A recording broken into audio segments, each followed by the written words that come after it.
So good evening, everyone. Welcome. I am Tricia Altman. I'm Tricia Altman. I'm the Director of Programs and Engagement here at the Athenaeum of Philadelphia. It's my pleasure to welcome you all to our program this evening on behalf of the Athenaeum. We were founded, for those of you who do not know the history, we were founded in 1814 and remain today a member-supported circulating library and gathering place for our members, a collections library for researchers, and a public forum with lectures, performances, films, discussion groups, and exhibitions throughout the year. So I welcome our members, of course, including those who support us in the 1814 Society, who are here with us this evening. I also welcome our friends who are not yet members. If you enjoy programs such as this, or if you enjoy books or architecture or interesting conversation, or if you are looking for a quiet, lovely place to work or study or just to relax, please consider joining us. This might be the place for you. The Athenaeum has been delighted to partner with the Consular Corps Association of Philadelphia on this special International Design Lecture Series celebrating the semi-quincentennial. You know, that's a brave person who says that and just commits to it. The semi-quincentennial with a virtual tour of the globe focusing on topics related to design in various countries. We have already been to Cuba, Mexico, Uruguay, and Denmark, and tonight we head to India. In the coming months, we will head to Poland and France, and then we're going to wrap it up in the fall with Italy, and I hope you all come along with us. With that, I remind you all to please silence your cell phones and join me in welcoming Krista Bard, Honorary Consul General for the Republic of Lithuania and President of the Consular Corps Association of Philadelphia.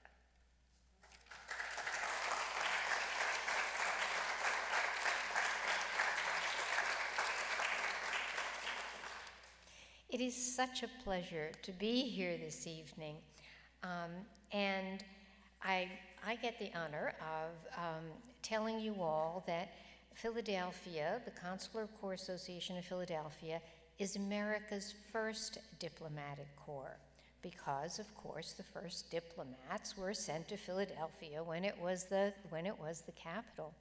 All good things start in Philadelphia and at the Athenaeum. It is my pleasure to introduce the Consul General of India, Ambassador Binaya Srikanta Pradhan.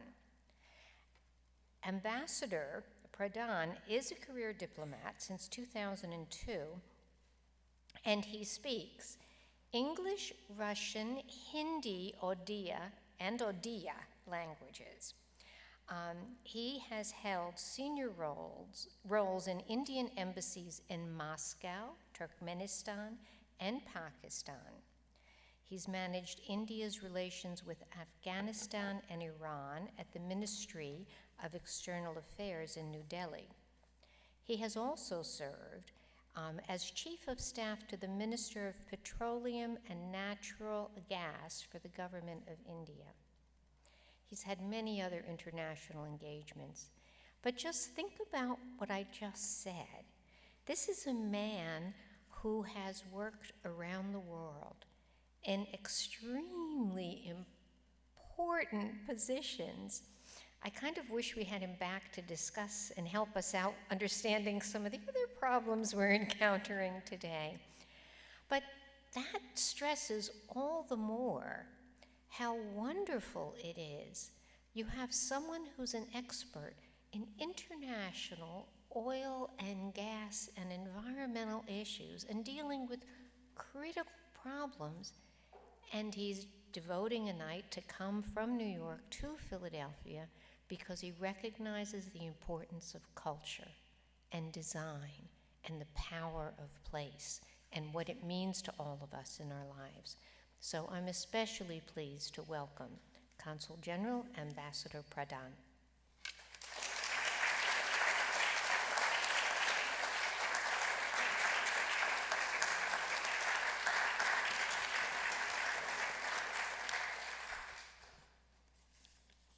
Thank you very much. Namaskar and very good evening, distinguished guests, ladies and gentlemen. It's a true honor to be part of this august gathering, to come and, my job today is to actually introduce our main speaker, but I'll also take that opportunity to speak a few words about and to set a context about what we are discussing today. But like I said, it's a true privilege to be at the Athenaeum. When I was entering the building, I was asking the program manager about what is the meaning of Athenaeum. Of course, I had checked in internet the meaning of that, but it was a true pleasure to not only hear about the meaning of that, but also to get a glimpse of the library, the history of this beautiful building and the institution. So truly an honor to be here. My special thanks to President of the Consular Corps, my good friend, Ms. Krista Bard, the Honorary Consul General of Lithuania, for bringing us together for a meaningful dialogue on this issue. So the theme that we are discussing today, and you can see the cover slide of Dr. Mason's presentation. We are discussing about the medieval Indian temple architecture, which actually is one of the finest example of how art, faith, and knowledge can come together. And these were not only architectural marvels, but living space of meaning where every stone carried a story and every design had a purpose. And they reflect a simple but powerful idea that life, nature, and the divine are connected. I come from eastern part of India, from a state called Odisha, which would be, if you imagine, it would be closer to Thailand and Indonesia. In fact, my ancestors used to do maritime trade with Bali in Indonesia. And in my state, in the 11th century, in fact, Dr. Mason has been to my state 40 years back. In fact, she has been going to India for 46 years. Probably she knows India better than I would know. But she would agree with me that in my state, in 11th century, we built 3 beautiful temples. One is the Sun Temple of Konark, one is the Jagannath Temple, and one is Lingaraj Temple, all devoted to 3 different gods. Sun God, the creator, and then the person who takes care of the earth in our Hindu religion. Now these 3 temples, each one of them is an architectural marvel, and when you go there, you not only get mesmerized with the architectural excellence there, but you also get a reflection of the society and the cultural space of the people of that time. And even today, when you look at the Indian diaspora, and when you talk about Indian diaspora, that happens to be the biggest diaspora any country has today. We have 35 million strong Indian diaspora, out of which in the United States we have 5.4 million strong diaspora, which happens to be the biggest Indian diaspora in any part of the world. But around the world, in more than 100 countries, you have about 35 million Indians.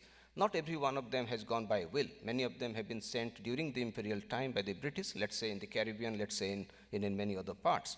But nonetheless, today we have 35 million people. Many of them are 7th generation, 8th generation, coming to this country, many of them are 1st or 2nd generation. But when you look at them, you will find a reflection of that Indian history, Indian culture, and you can see that while they have been living somewhere else, they remain connected to that Indian culture. And Indian culture is important because it is deeply human. At its core, it values the balance between tradition and change, between the individual and the universe, and between the material and the spiritual. I would urge you to keep in mind that when you are talking about Indian culture or Indian art form, you are talking about a 5,000-year-old uninterrupted evolution of culture. And it constantly evolved during these centuries, and it has co-opted the influences it received both from within and from outside India. And hence Indian culture continues to feel relevant, continues to look universal today, and I conclude by saying that our culture doesn't stay in history. It lives in every generation, and that it carries forward. And another anecdotal reference I would like to make, if you want to know where the biggest Hindu temple is located in the world, it's not in India. It's in a place called Cambodia, and a temple complex called Angkor Wat. And if you want to know where the biggest Buddhist temple is located, again, it's not in India, it's in Indonesia, in a place called Borobudur. So that was the India never invaded a country, but the Indian culture went far apart, far ahead, and you could see the influence of that. And even today, while Angkor Wat, the biggest Hindu temple, is not functional anymore, but the biggest functional Hindu temple is actually about 50 miles from here in a place called Robbinsville. So that's the beauty of Indian temple architecture, and I'm so happy that today we have a very distinguished speaker to speak about that. So let me acknowledge the presence of Professor Darielle Mason, and let me warmly thank her for leading this evening's program by speaking on the theme, Bridging 1,000 Years from Medieval Indian Temples to the Global Diaspora. Dr. Mason is a distinguished scholar of South Asian art with a Ph.D. from University of Pennsylvania. Through her extensive curatorial and research work at the Philadelphia Museum of Art, and like I said, 46 years of visit to India, including 3 years of stay there. She has helped present Indian temple sculpture, painting, and architecture to a global audience with clarity and depth. I'm so happy that today we have Professor Mason to speak on this important topic. Let me invite her to give her remarks. Thank you.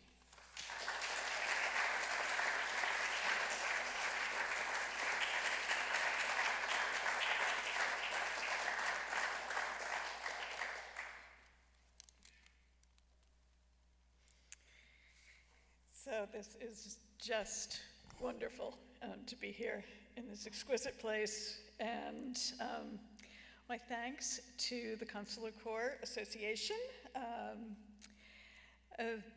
Honorary Consul Krista Bard, and to the Athenaeum, Trish Altman, and her wonderful programming staff who made everything so easy to do, and for making this incredible international design series possible. It's just a fabulous concept. I'm indebted to the Indian Consulate in New York for the invitation to be part of this series. And I just want to give a shout out to Khushbu Kumar, who is at the press section there for all of her practical help over the last couple of months. I also have to say how personally grateful I am that the consulate encouraged me to step out of my comfort zone in the 11th century, or earlier, and take that fascinating bridge into the present. And last but not least, my enormous thanks to Consul General Ambassador Pradhan for supporting this program and that lovely introduction, and for coming all the way from New York to attend. I'm really honored.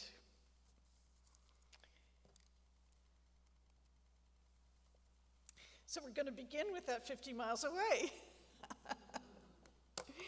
Right from where we're sitting today, just past Trenton in New Jersey, stands the largest Hindu temple outside of Asia. Recently inaugurated, and in fact still under construction, the BAPS, B-A-P-S, Akshardham Temple in Robbinsville has rapidly gained international attention, and you can see why. You gotta go there and walk up those steps. Though there's a wealth of commentary on the monument, one seemingly innocuous sentence from a YouTube visitor caught my attention. While touring the temple, she says, quote, "Nothing really much to talk about the architecture. This is Indian architecture. It's royal, detailed, meaningful, beautiful, majestic," end quote. Her statement is grounded in pride and identity, but she also subconsciously recognizes a particular formal vocabulary, now emblematic of a nation. So in New Jersey, this building reads not only as Hindu, but also as quintessentially Indian. But there's one way I differ from her statement. Surprise. I do think there's something, in fact, a lot, to talk about the architecture. And that's what I'm going to do tonight. Rather than generic Indian architectural forms, this building is compiled using a system historically grounded in a particular region of India over 1,000 years ago. And it actually happens to be the region that I did my primary research on. So there's a lot to say about that, but also about how these forms got to the point where they're today recognized as Indian in capital letters. Let's add to the story a second US Indian temple. It's called the Emerita Temple, and it stands on the island of Kauai in Hawaii. It's also a Hindu temple, and it's also just being completed. But these two buildings' differences in setting, in patronage, in dedication, scale, materials, techniques, and form are equally important.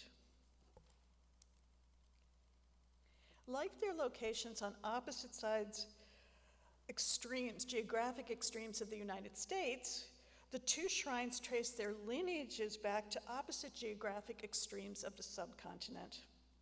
The New Jersey's temple forms looks to India's far northwest, as you can see here, basically the modern states of Gujarat and Rajasthan, although the type extended further, in fact, even into Pakistan. While the Kauai temple looks instead to the far southeastern region of Tamil Nadu. These two US monuments also represent specific types that are today emblematic of India for the global diaspora, and I would say basically they are the two types that have been adopted. And by the diaspora, I don't just mean the migration of people, although that, as the ambassador has said, is absolutely enormous, but also of ideas. How do vocabularies of built form get transmitted across 1,000 years? How have these built traditions both retained and remade not only form but also meaning over that long span of time? Now, the most basic function of a temple is to act as a house or palace of the divine. And for this discussion, I'm speaking broadly of the Hindu temple, from which this conceptual format emerged. God comes into being in the inner sanctum for devotees to honor, see, and be seen. The walls around the sanctum, the tower over it, and even the ground below reflect the divine's expansion into our world. The second most basic function relates to people. Devotees walk around the exterior, enter and gather in halls that can be used for rituals and celebrations, performances and processions. The subcontinent has always embraced a multitude of cultures, languages, political affiliations, religions, and of course, artistic visions. As you can see on this map that represents the diversity of temple types, just a little bit of it. The practice of building temples in stone matured across the broad region during about the 7th to 10th centuries and continued to elaborate and diversify right into the present, as we see. Although each building has to meet the ritual requirements of its patrons and devotees, structures and details reflect regional practice and locally rooted craft lineages. Like any craft group, designers and carvers who built temples would work for whomever paid them. A group that primarily built Hindu temples might also build for Jains, an ancient tradition centered around nonviolence and veneration of enlightened teachers. Or for Muslims, or Sikhs, or Buddhists, depending on the situation. In this way, regional vocabularies were shared across religious traditions over time and enriched one another. What this also means is that craft and design practices could survive even when political or devotional frameworks changed. And that's important for the continuity of these traditions. The New Jersey Temple is one of many Babs temples, part of a globally oriented organization that today has over 1,000 temples, from small to monumental, built around the world. Babs, which is short for Bochasanvasi, Sri Akshar Purushottam Swaminarayan Sanstha, and yeah, you can repeat that one later, focuses on loving devotion to the god Krishna and his early 19th century incarnation as the teacher Swaminarayan. Babs became a distinct tradition in the early 20th century when it institutionalized at Bochasan, a small town in Gujarat, Western India. From there, Babs spread across the region, the country, and the world, thanks to waves of Gujarati migration and to the international vision of Babs leadership. So I just want to clarify one thing, and you'll notice this when you go out to the temple site, which I hope you all do. On the New Jersey BAPS campus, there are two structures that are called temple or mandir. One is the 2014 Swaminarayan Mandir, which you see on the right, both outside and inside. And this is the enclosed building that functions as the center for active worship.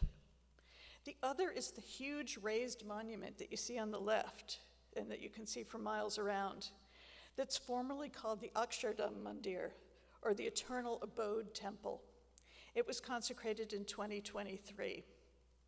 And it really acts more as a monument, something for memory and for celebration. The Hawaii temple is dedicated to the Hindu god Shiva and maintained by the Kauai Adhanam. This is a monastic lineage founded by Subramanya Swami, who's today called Gurudev, you'll hear me referring to him, and who was himself initiated into the philosophical religious tradition called Shaiva Siddhanta by a Sri Lankan teacher. Unlike BAPS, the Kauai Adhanam isn't part of a global network of temples, but instead a single monastery in Hawaii. And while, as we'll see, the Hawaii building isn't by any means the first example of South Indian architecture in the US, it is unusual in its concept. So while both these temples can be termed Hindu, one is outward-looking and centered around the diasporic community with roots in Western India.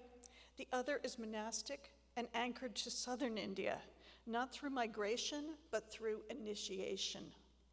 Together, they show that diaspora means, as I mentioned, both the flow of people and of culture. Individuals and ideas have traveled from India into the world since prehistory, as the ambassador noted. Before we talk about patrons and designers, though, let's get a handle on the forms. This isn't an easy task. Even the simplest medieval Indian temples are complicated, as you can see. These extraordinary buildings condense thousands of years of architectural and ritual history into their layout and their details.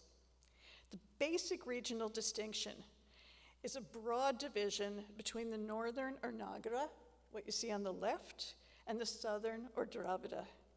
The clearest way to distinguish is by the shape of the tower rising directly over the inner sanctum.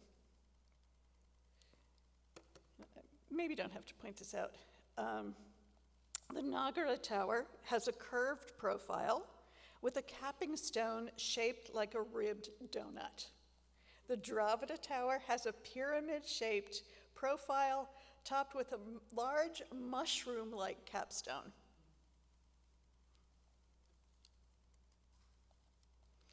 Another simple distinction is that while both Nagara and Dravida systems developed from a ritual geometry very early on that's embedded in the ground plan, Nagara architecture consistently externalizes that geometry through projections carried across the elevation from the base all the way up into the tower. And you can see how the one on your left sort of steps forward toward the middle. And that middle is on axis with the sanctum inside, and it does that from all four sides. Although the southern tradition that you see on your right shares the same concept, it tends to be expressed less obviously on the exterior, sometimes only through sculptures instead of breaking the flat planes of the wall. Now let's move from north-south distinctions to the specific regional architecture, often termed styles, relevant to the diaspora. First, New Jersey. In the 11th century, so about 1,000 years ago, and we are bridging 1,000 years, a fully resolved architectural type emerged in Western India, combining several earlier strands. This was called the Solanki style, after a powerful dynasty ruling in Western India at the time. But the architectural historian M.A. Daki, who was an extraordinary scholar in Ahmedabad, whom I knew when I lived there, He argued for an alternative term. He called it Marugujra, that instead references the broad region where this architecture took form. The term corresponds more or less to the modern states of Rajasthan and Gujarat. Daki did this to prioritize the craft groups over the rulers. And I use that term because I sort of fall within his intellectual lineage. Marugujra architecture can be recognized less by a single defining feature than by a constellation of preferences and elaborations. Of course, if you want to get into the nitty-gritty, the moment you look at the base moldings, you can define it. But we're not going to do that right now. We're going to look at something that is actually recognizable. Interior ceilings, for example, reached an unprecedented exuberance here, thanks to the Jain need for sumptuous celebration of its teachers, its perfected liberators or lords who weren't actually there, but whom you want to honor and celebrate in the most elaborate way possible. It seems like a contradiction, but it actually is deeply embedded in Jain thought.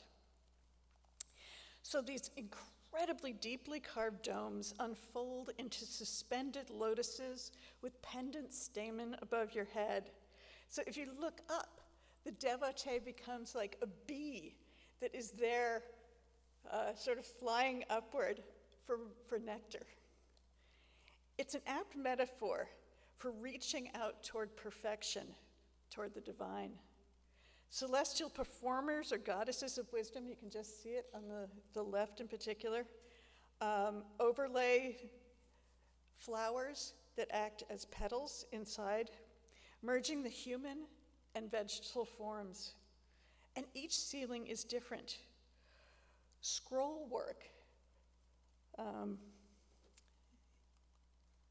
as you can see in the, somewhere here. Anyway, scroll work, in the center on the corners, the center lower on the corners, you can see this incredible deeply carved scroll work that rivals any cashmere shawl in its swirls. And geometry proliferates, as you can see, in a kaleidoscope, as well as extraordinary, intricate narratives that relate to religious stories. And in New Jersey, on your right, the ceilings are the most striking internal feature.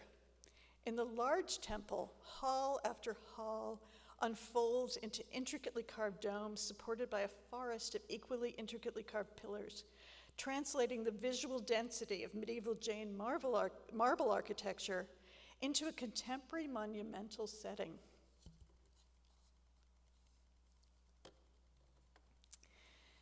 A little smaller detail that's worth noticing when you get to these sites. As with most northern Indian temples, each facet of the Marugujra exterior wall usually holds a divine or semi-divine figure, with the major ones within architectural niches, as you can see. These niches are usually created with thin framing colonnettes and lattice-like pediments, again, not unique to the region. What is distinctive is a small detail worth noticing. It's that the wall behind the niches often creates the illusion of a structure composed or surrounded by big pillars. And if you look closely where I've circled, above each niche in this detail of a wall at a site very close to the Pakistani border in Rajasthan, you see what appears to be the shaft topped by a fluted capital. And on the right, I'm showing you a pillar from the same site so that you get that sense. Now, let's compare this same little detail with the detail in New Jersey. And I have to say this area is still under construction, so I had to shoot it from the ground. Apologies if it's a bit blurry, but I think you can actually see that. The towers of Marugujra temples also emphasize specific formal choices. While the single curving tower, like the ones we saw earlier, do appear in Marugujra tradition, These Western Indian architects usually preferred a clustered form. As you see here, the clusters step out from the center and then they're piled up in the corners. These are replications of the main tower. But the roof type that became most characteristic was one used to cover halls. Unlike simple layered roofs that are common in regions of northern India, other regions of northern India at the same time, the Marugujra hall has a roof type that elaborates a form known as samvarana. It's made up of multiple projecting eaves, capped by bell-like forms and pot finials. And you can see an 11th century, early 11th century version on the left that makes it very clear. And then if you look at the far right of the building on your right, you'll see a much more elaborated form only a couple centuries later. So obviously over time, these roofs became more and more and more elaborate in this region, and they are something that we see up to this day.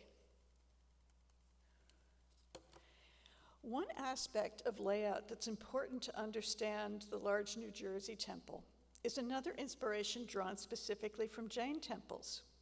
In general, Jain temples display a surround of subsidiary shrines that house images of the 24 enlightened teachers of Jainism, the Jinas. The principal shrine is often entirely enclosed within a chain of these smaller sanctuaries, walling it off from the larger world. And you're looking here at the great temple at Ranakpur in Rajasthan, and you can see around the outside that chain of small shrines. And if you look above, and this is a Google Earth thing, you can actually look down on the temple and see how the surround is done, and then see what's happening in the middle, where you see tall towers. It's a little hard to make out, but you can also see it looking in the front. You see tall towers alternating with these samvarana roofs and with domes to create a dense and rhythmic architectural vista. Whether because of climate, changing ritual, or the desire for privacy, inwardly focused environments in whatever style seem to function especially well for diaspora temples. In New Jersey, a condensed shrine-like arrangement surrounds the main structure and its tower. And again, you can see this looking at the right and then looking at it from the front. The roofs alternate between the clustered form of tower and the layered samvarana hall form. Below these different routes, shrines alternate with halls. And we walk through that when we're inside. The shrine houses characters central to the Baptist theology. And I'm known for looking at lumps and bumps and bellies and things, so here you go. Let's look at how sculptors handled the human form in this Western Indian type, because sculpture, as I frequently say, and architecture cannot be separated in these temples. From left to right, we go through time. First, we see an emphasis on very soft flesh and a more individualized body. As we move to the right and later, figures become progressively more schematic, flesh becomes more solid, more smooth, the limbs become abstracted, almost without joints. On the far right, though, we see a different kind of naturalism, with heavy drapery revealing defined knees, a sweet face, and a glistening eye. The initial development toward abstraction makes sense, because temples were getting larger and more elaborate. The abstract form could be read better from far away. But what about the contemporary figure? In her 2010 article on the Baptist Temple in New Delhi, built in the first years of the 21st century, scholar Kavita Singh notes that the senior Baptist leaders involved in the project found Maragujra figures, even those done in the 20th century in India, too angular and stiff for their devotional purposes. Singh records that they worked with Mumbai artist Vasudev Kamat, and his work is in the center, his painting is in the center, the woman playing a musical instrument. He's known for his idyllic devotional paintings, and he helped them develop a vision, a new vision for sculpture. His work very much follows the academic naturalism associated with the great painter Raja Ravi Varma, the late 19th century painter and printer who shaped the modern visual imagination of Hindu divinities. And that's the painting you see. One of his works is the painting you see on your left. His impact on print, cinema, and especially devotion really can't be overstated. So instead of seeing these recent Baptist figures in New Jersey and elsewhere as a simple movement back to natural forms from stylized, we might instead ask, what kind of divine presence do contemporary audiences expect sacred images to convey? And how does this differ from architecture? Not only forms, but also materials hold meaning. In the Marugudra tradition, it's sandstone and marble. In Tamil Nadu, it's granite. Sandstone was long quarried right at temple building sites in the northwest. In fact, you can go to temples and you can see these little holes, and that's where they were taking their sandstone and bringing it over to the temple. Sandstone beds also often contain different colored stone, depending on mineral content, especially iron, which turns lighter shades a darker red. Looking at historic buildings, it's evident that carvers were very conscious which color stone they chose. And I found out this sensibility didn't end in the past. In the 1980s, during the phases of construction of the Baptist temple at Gandhinagar, the capital of Gujarat, which was one of the earliest Baptist temples, I noticed an apparent transition from darker red stone on the lower level to lighter tones being used above. This interested me because it was an odd characteristic I'd noticed in some of the 10th century Gujarati temples I was then studying. The explanation offered by a young architect working at the site was that the darker stone was, quote, heavier, grounding the monument at its base. I was never quite sure if he was talking in terms of the physical weight. In fact, the color doesn't actually impact physical weight, or in terms of visual effect the darker color has on our perception of the building. But one way or the other, it indicated just how a sophisticated dynamic of architectural understanding remained alive across a millennium. Marble quarried in the Aravalli hills of Rajasthan has long been the glory of the region. The largest and most elaborate Maru Gujra temples,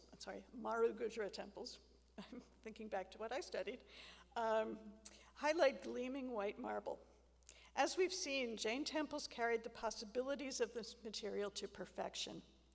Not only does white marble capture light, but the fineness of the grain allows for extraordinary technical and aesthetic feats with deep undercutting and lace-like details. Although marble remained largely associated with Jain temple patronage in Western India and beyond for many centuries, today its extensive use in Baptist structures, most extensively in New Jersey, has recontextualized the material from Jain to Western India to Indian. Now let's turn to Hawaii. The Iraivan Temple is a jewel-like shrine, sensitively sited in an extraordinary setting.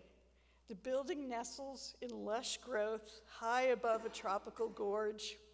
The monks and pretty much everyone else who visits calls it paradise. And my husband and I can attest, we visited the site during its early construction. I've never seen it finished. I wish I could get back there. Light, water, and above all, nature's abundance overwhelm you.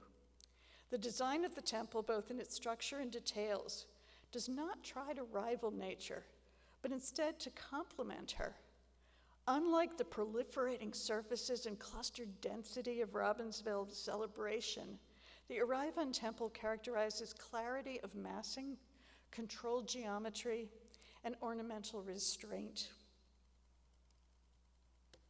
By the 19th and early 20th centuries, South Indian temple forms had already spread widely through mercantile, devotional, and migrant networks across Sri Lanka, Malaysia, and Singapore, supported by Tamil communities, especially wealthy Chettiar merchants, or merchants of the Chettiar community from Tamil Nadu. These diaspora temples drew upon a broad South Indian or Tamil architectural vocabulary, growing naturally from 16th to 19th century norms honed under the Tamil Nayaka dynasties, as scholar Crispin Brandfoot has articulated very well. Very few people have actually looked at these later temples. When space, resources, and local regulations permitted, the primary visual emphasis was a large gateway tower, or gopuram. And you can see it, actually, it's the one in the back. There are two smaller towers, and then there's a huge one. A similar type continued in North America, and here I'm showing you the Sri Venkateswara Temple near Pittsburgh, which is widely regarded as the first major Hindu temple in the United States. We got something going here in Pennsylvania. It's the first major temple in the United States constructed by Indian immigrants. The temple was consecrated in 1977, though the community had gathered in a makeshift basement even before that, because I remember visiting it as a very small child. The actual temple began simply and was elaborated and added to with these architectural forms over many decades as the community became more established. Today it displays multiple gopuram, as you can see, and other South Indian forms common to Dravida diaspora temples. But unlike diaspora temples that drew broadly on the continuity of later South Indian vocabulary, and temples in India were absolutely built continuously in Tamil Nadu, into the 20th century and beyond, the Airavan temple consciously looks toward Chola period architecture. Now, the Chola Empire, which reached its height between the 10th and 13th centuries, controlled much of southern India and Sri Lanka while extending maritime influences across the Indian Ocean. Its extraordinary temples, bronzes, urbanism, and naval power have become synonymous with Tamil cultural achievement and pride. The Airavan temple in Kauai reflects the controlled ornamentation and geometry associated with high Chola architecture, yet pares even it down to its essence, reflecting the simple lifestyle and harmonization with nature that's cherished by its monastic community. Now here we're looking at the capping stones of the Hawaii temple on the right, and perhaps the greatest of the Chola temples, the Brihadeshwara at Tanjavur in Tamil Nadu. It's really sort of the quintessential Chola shrine that was built by the great ruler Raja I in the early 11th century when the Chola Empire was at its greatest extent. This stone, as well as the other elements projecting from the otherwise flat roof on the Airavan, are gilded in pure gold, and it's very possible that that was also the case in the Chola temples. Rather than the huge gopura, what we see here, and you'll see it in a later slide, are a small entry gate with a roof that in no way impinges on this central tower over the sanctum. And that also is an aspect of Chola architecture that is not followed later on. In contrast, when you actually see those big gopura on Chola buildings, they've been added later. In contrast to the wonderfully wild ceilings of Western India that we looked at, Tamil temple halls usually employ a flat roof system of granite slabs resting on rhythmically spaced pillars. And if you look, I think it's on your right toward the top of the slide, you can actually see those granite slabs laid down between the pillars. It's a simple post and beam format. The ceiling is flat on the underside of the slab, sometimes ornamented in Chola temples with murals. At the Arrivan part of the roof, apart from the roof gilding, there is no color at all, but there is some elegant carving here, just these very simple lotus forms, including around the enclosed walkway that you can see in the left slide. And like the tower, the pillar forms that you see here derive from the architectural vocabulary of High Chola temples.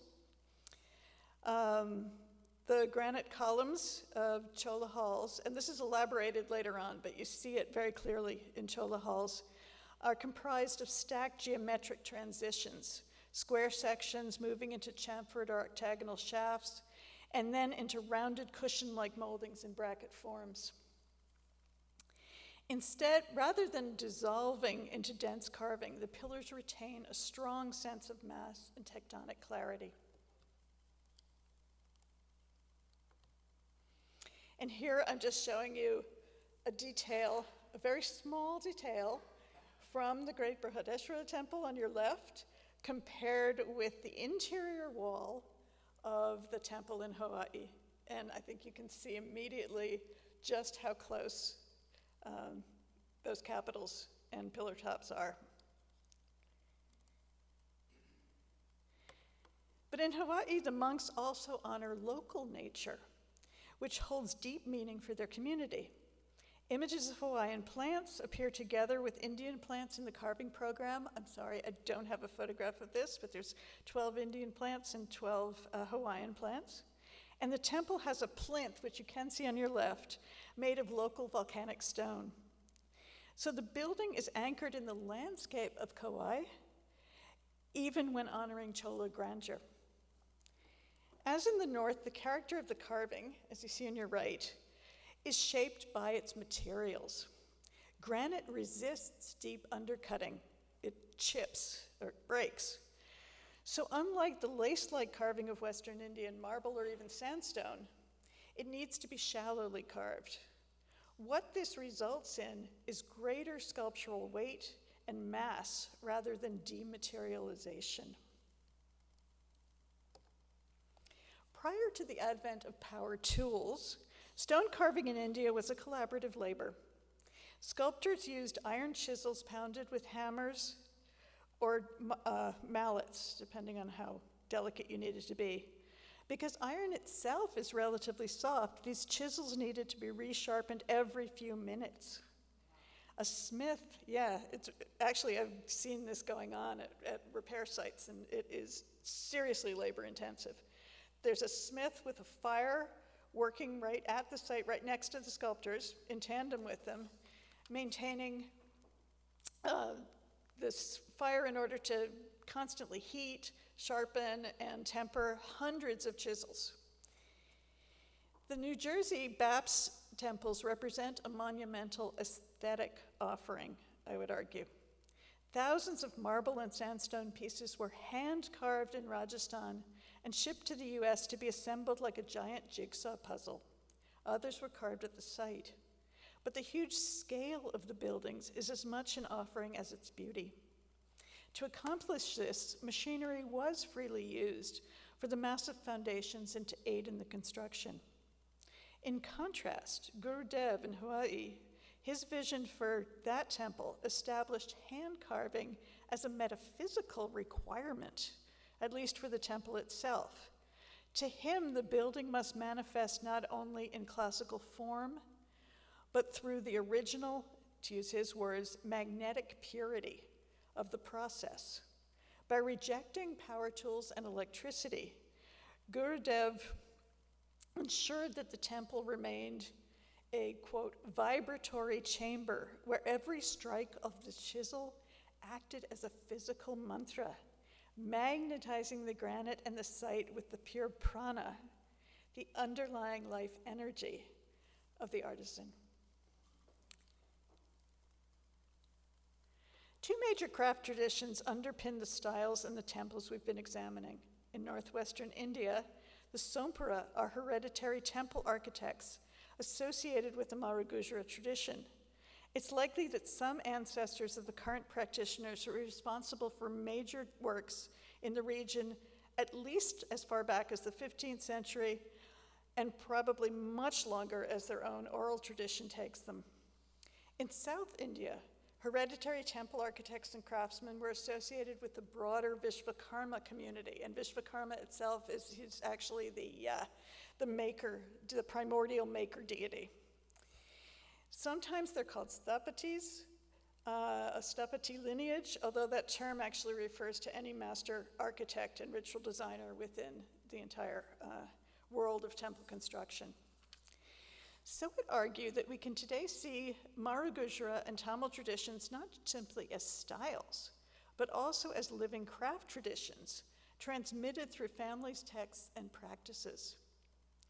What we see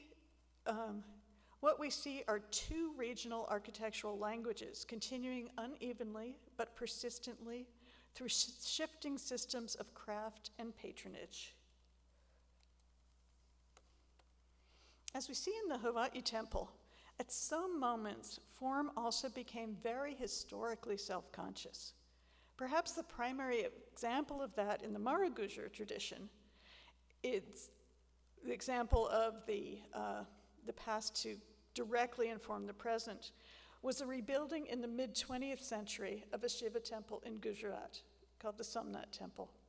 Not long after India's independence from British colonial rule, politicians and builders deliberately re-engaged with earlier Western Indian temple forms within a new national framework. But the project was led by Prabhashankar Sompura, a member of the ancient Sopran craft lineage that understood itself not as reviving a lost tradition, but as extending a continuous one. The Kauai Iraivan temple presents a different weighting of similar dynamics. Its architect, V. Ganapati Sthapati, is one of the most influential modern hereditary South Indian temple architects. He identifies himself with the broader Vishvakarma tradition, as I mentioned, but both he and his father were also principals of the Government College of Architecture and Sculpture at Mamallapuram in South India, established in Tamil Nadu in 1957, which blended hereditary craft traditions with academic study and documentation of historical monuments. By the late 20th century, South Indian-style temples were being commissioned in the diaspora in the United States. Ganapati Sthapati himself had a booming practice and was involved in such projects as the Hindu Temple of Greater Chicago, which was established in the late 1970s and consecrated in '86. You see here that the emphasis is on the Gopuram, that big gateway, as in most other South Indian-style diaspora shrines.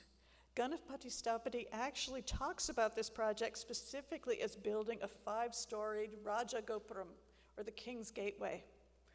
Unlike diasporic patronized Chicago, though, the founder of the Kauai Adinam commissioned Ganapati Sthapati to design a temple in Hawaii that followed his visionary experience of the god Shiva. Ganapati Sthapati began the design process in the 1980s, and from 1990 to 2023, so 33 years, he oversaw the quarrying and carving in India, as well as assembly and construction in Hawaii. The Sthapati and his patron framed the building not as a South Indian diaspora temple, a continuation of Nayaka dynasty norms, but as the recovery of an idealized Chola monumental tradition. So 11th century instead of 18th to 20th. Ganapati Sthapati himself said that the Hawaii project was a new departure for him, one that he actually repeated later on. And he said that it would closely follow the, quote, the 1,000-year-old Chola style. Rather than the entry towers that overshadowed the complex, as we saw, Hawaii would follow the high Chola temples by visually focusing on the Sanctum Tower. The building doesn't reproduce any Chola monument exactly.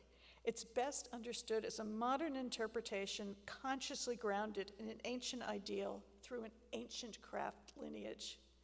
the intense clarity and relative simplicity of the building, its emphasis on proportion granite construction, insistence on hand carving, all reinforce this deliberate historical return.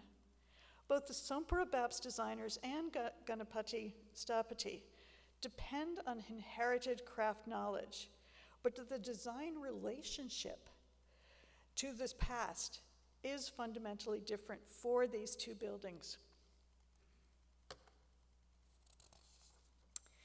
Now, the Delhi Akshardham discussed by Kavita Singh on your left was begun in the first years of this millennium and consecrated in 2005. She argues convincingly that Delhi marked a turning point in the story of Bab's temples, when devotional monastic centers transformed into flagship environments for pilgrims and tourists, promoting not only Bab's teachings, but also broadcasting a regional architectural type as pan-Indian. Singh also shows how formative the Delhi temple's design process was. Here, it was not a foregone conclusion that Mara Gujara principles would prevail. The lead designer, Virendra Trivedi, who belongs to the Sompura lineage, deliberately explored the Indian architectural landscape, the whole landscape, in his preliminary designs, including Southern, Eastern, and Mughal forms, before selecting the quintessential Maru Gujara Hindu building, the Sun Temple at Mathura in Gujarat, as his major inspiration. And I'm showing you detail of the wall down below the New Delhi Shrine of Mathura. You can barely see it, but the configuration is actually pretty much identical. The most recent Bab's temple is in Abu Dhabi, what you see on your right. Nagara, or North Indian, still underlies the shrine, but I see less Maru Gujara than the famous, and more of the famous temples at Khajuraho in central India, suggesting a more synthetic vocabulary may be taking over. For example, the articulation of the exterior walls here have multi-layered figures, many of them not within niches or frames, that seem more reminiscent of that wall that I've posted just underneath. The New Jersey Babs is now building a cultural museum that will house replicas of a number of India's major historical monuments. Some Mara Gujara, like Gujarat's magnificent Rani Ni Vav, the Queen's Stepwell, but also monuments from other regions and other religions, including the great stupa at Sanchi in central India, which is Buddhist. Historical and lineage dioramas, films, and other experiences are also planned. So it becomes like Delhi, and also like the temple in London, New Jersey will increasingly serve as a major tourist and pilgrim destination. Kauai, by contrast, has become well known for its extraordinary serenity and, quote, spiritual energy, something you hear from a lot of people who visit. It draws global pilgrims and tourists alike, although in far smaller numbers. They visit to experience the Arrivan's unique combination of setting, structure, and ritual. Different as these two temples are in form, concept, and use, one thing they hold in common is that their primary structures rely on consciously chosen and carefully reworked historical architectural idioms, rather than merely inherited or mechanically replicated processes or practices. But also, each grows from an ancient and apparently continuous craft tradition, a lineage. Singh ends her 2010 article with the prophetic observation that, quote, extraordinary as the New Delhi Akshardham may seem today, it will not long be unique. As the site that condenses so many of the cultural forces at play today, it may well be the archetype of the Hindu temples to be built in the third millennium, end quote. What we're seeing in New Jersey suggests just how prophetic that observation was. If Robbinsville in New Jersey creates its vision through scale, accumulation, and the production of a monumental, all-encompassing ideal of India, Kauai takes a different though related path. Here too we might speak of conjuring an ideal India. But this one takes the Chola dynasty as its cultural apex. At the Arrival in Hawaii, the vision takes shape not through collective memory, but through elective affinity, through the selective adaptation and internalization of philosophical, ritual, and visual forms by those choosing to make them their own. The online narrator I quoted at the beginning of this talk was, in one important sense, right. The Akshardham Temple in Robbinsville, like the Arrival Temple in Kauai, bring to life compelling visions of India, visions at once old and new, regional and universal, specific and idealized. Yet, as we've seen by looking closely at forms, these identities are neither given nor static. Through design, craft, and experience, meaning has been actively constructed in place. So, back to the YouTube narrator, there really is much to talk about the architecture. Thank you.